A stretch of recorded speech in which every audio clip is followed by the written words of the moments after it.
ئەمڕۆ بە دەنگدان و بە فەرمیناساندنی هەڵەبجە وەک پارێزگای 19ەمی عێراق لە ئەنجومەنی نوێنەرانی عێراق گۆڕانکاریەکی مێژووییە و شایستەی سوپاس و ڕێزە بۆ هەموو ئەوانەی هەڵەبجەیان بەم بڕیارە شکۆمەندە گەیاند.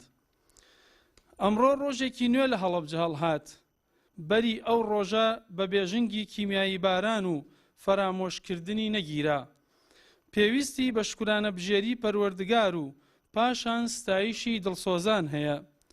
هەرچەندە لە ئێستادا گەلەکەمان بەگشتی و پارێزگای هەڵەبجە بە تایبەتی غەرقی قەیران کراوە، بەستەمی ناوخۆیی و گەماروی دەوروبەر و ڕاگرتنی موچە وەک مار لە گەردنی گەلەکەمان ئاڵاوە، ئەمانە بوونەتە هۆی ئەوەی وەک پێویست چێژ لە شادی بە پارێزگابوونی هەڵەبجە وەرنەگرین.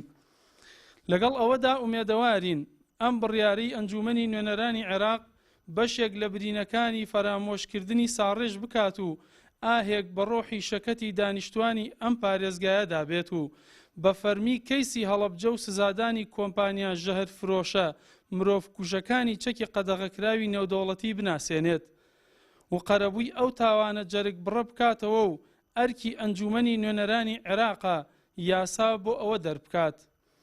ئێمە لێرەوە بەڵێن بە خەڵکی پارێزگای هەڵەبجە دەدەین هاوکارێکی بەهێز بین بۆ پاراستنی نەریت و مێژووی پڕسەروەری و ئاوەدانکردنەوەی ئەم پارێزگایە و ئەم دەستکەوتەی ڕێز لێ دەگرین و لە خەباتدا دەبین بەرامبەر ئەنجامدەرانی ئەو کارەساتە و بە چۆکداهێنانیان لە بەردەم دادگا و لە بەردەم مەزاری شەهیدانی هەڵەبجەدا.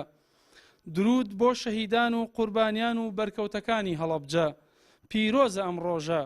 دەستخۆشی لە دڵسۆزانی هەڵەبجە دەکەین لە هەر کوێ هەن، بە تایبەت ئەوانەی ئەمڕۆ دەنگیاندا بەم پرۆژە یاسایە.